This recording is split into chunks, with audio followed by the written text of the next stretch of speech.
The rain beat down hard against the pavement, turning the curbs into silver rivers and mocking my thin thrift store jacket. I stood beneath a feeble awning, arms hugging my laptop bag to my chest, trying not to shiver. The crowd inside the gallery was dispersing, murmur bleeding out as the glass door swung open and shut.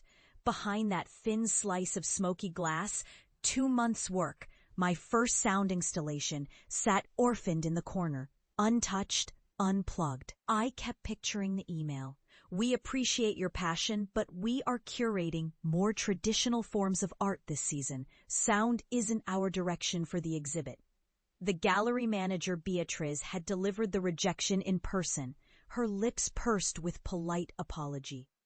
My proposal, a walk-in booth where people could listen to found sounds of Curitiba, city buses, rain gutters, old women's laughter, church bells, wasn't cohesive. It wasn't art. I waited for the drizzle to thin, tracking familiar figures through the milky light. My cousin Davi, moving like an athlete through a sea of black umbrellas, and beside him, my sister Clara, arms crossed over her stomach.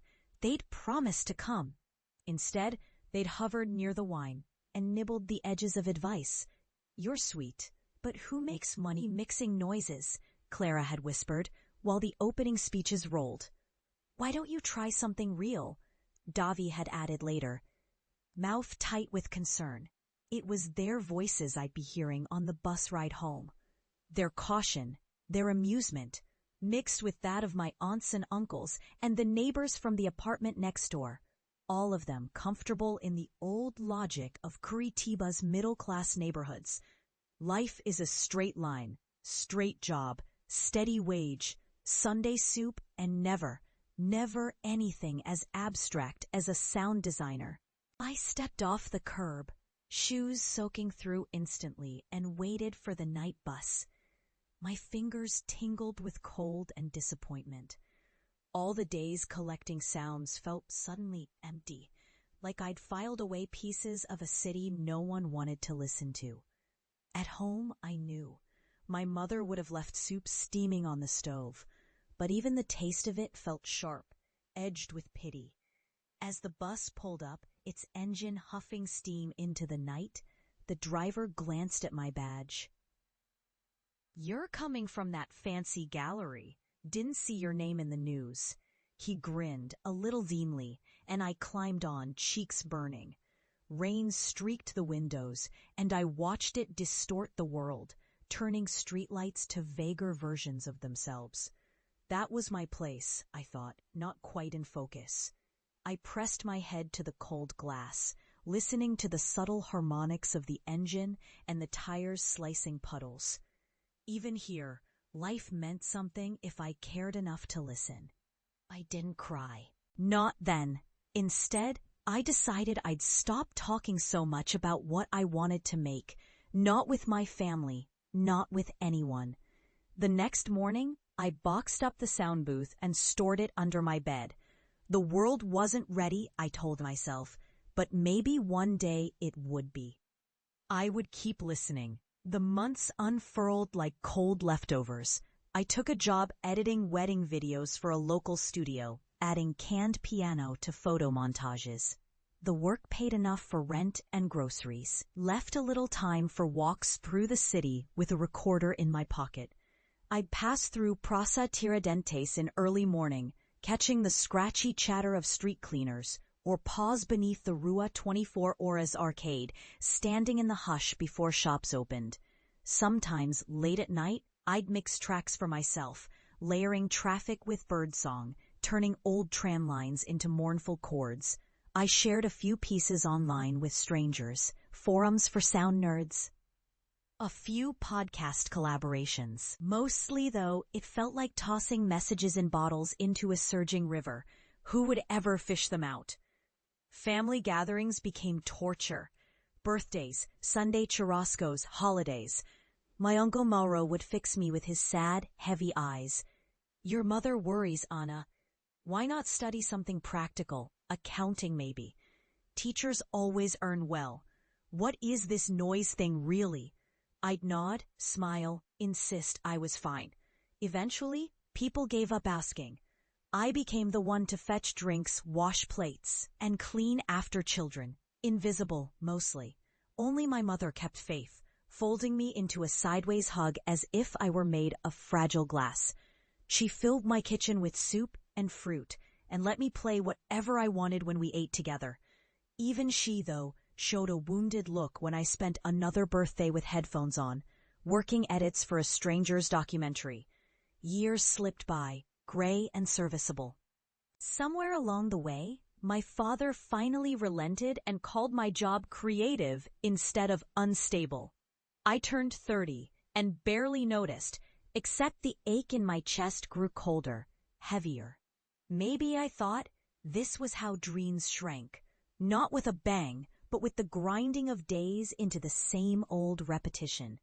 It changed, as such things do, not all at once, but in a series of tiny fractures.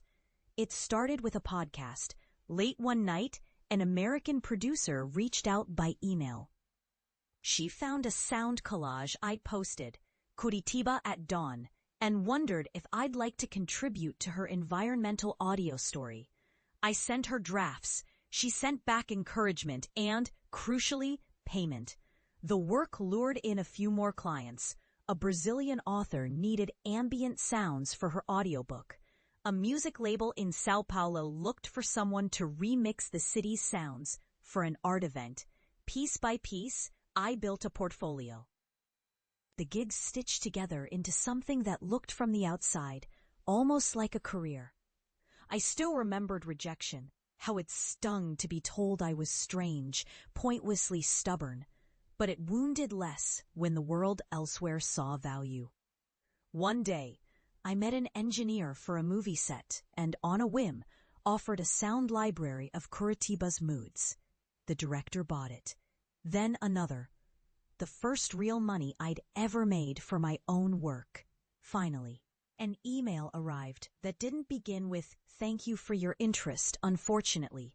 It was from a curator at the Museu Oscar Niemeyer, the eye-shaped behemoth that watched over the city. They wanted to create an exhibition about the secret lives of urban spaces. Sound, they said, would help visitors feel the edges of the city. Would I design it? I poured my soul into it. Days spent in rehearsal studios, nights trawling old street recordings, weekends interviewing tram drivers and flower sellers. I shaped the show into a journey. You entered a dark tunnel lined with speakers and with each footstep triggered the city at different times of day.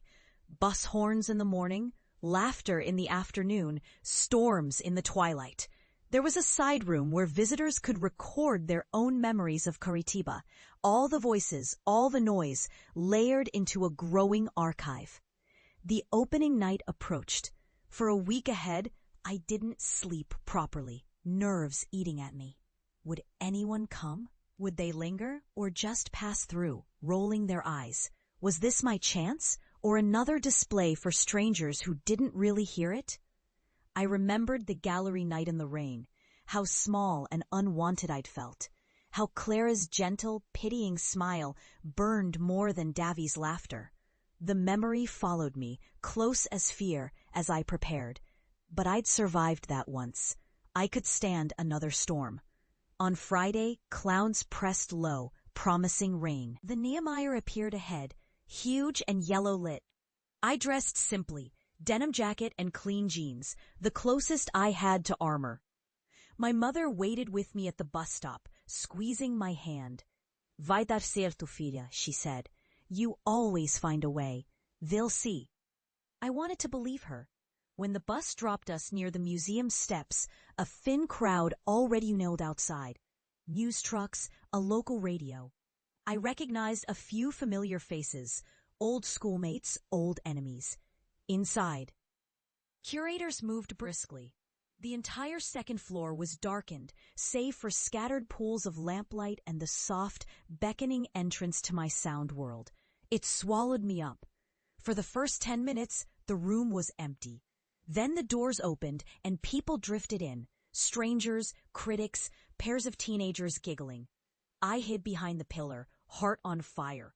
Then Clara entered, trailing her husband, a cloud of relatives behind. Davi came soon after, with his wife and their boy, Gabriel. My aunt and uncle, even my old neighbor Dona Lucia, her eyes sharp with well-worn skepticism. They clustered together, uncertain. I watched. They hesitated at the entrance, wary as if I'd made a haunted house. But soon, curiosity won.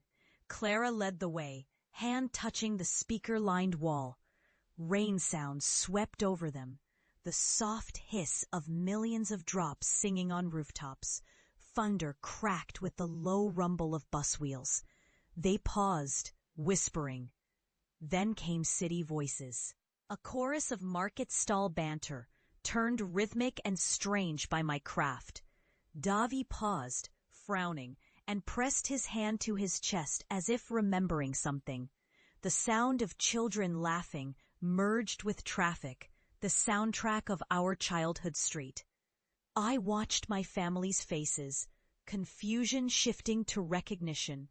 Aunt Josie gasped when she heard an old tram bell, 3 notes ringing, exact as the one that jolted her awake every morning 40 years ago. Gabriel tugged at his dad's arm, mouth wide. Even Dona Lucia, notoriously unimpressed, stood still. I had woven the city back for them, piece by sonic piece. But the best part was yet to come. One by one, my family and neighbors reached the side room with its recording booth. On the far wall, their voices joined hundreds of others, men and women, young and old, all telling a memory or favorite sound. Clara went in, still skeptical. She emerged minutes later, eyes glassy. I knew then. She'd recorded our grandmother's soup pot bubbling, the sound that always meant safety. Davi's son recorded the way pigeons flocked beneath the Praça statue. Davi himself hesitated, then added his own. A minute of city rain, untouched, pure. Even Lucia muttered, "The best mate is poured with a whistle," and left a recording behind. As people exited, a camera crew from the local network waited. The journalist, a woman with warm eyes, approached me. "Can we record your family exploring the main tunnel?" I agreed, heart pounding. The team followed. In that moment, as I walked behind them, the scene felt dreamlike. My kin, the ones who'd once dismissed my dream, standing willingly in the world I'd built from sound. Beneath swirling lights, among applause and curious smiles, I could read their shock. This was not mixing noises. It was art that held them hostage, that pressed Curitiba into their bones. Afterwards, out in the lobby, the city's cultural secretary offered to shake my hand. "Your work has brought us something new, something real," she told me as photographers snapped. I looked over her shoulder at my family. Clara's eyes were red. She hugged me, sudden and fierce. "Anna, I was wrong. This is bigger than I imagined. I'm proud of you." Dabi, sheepish, couldn't meet my gaze, but laughed, rough and pleased. "I never knew a city could be sung like that, little cousin." He pressed Gabriel forward, and the boy wrapped his arms around my waist. The lobby blurred with noise. My mother slipped her fingers through mine. Aunt Josie collected flyers, babbling about telling everyone Anna's work is in a museum. Even Donna Lucia managed, "You did well."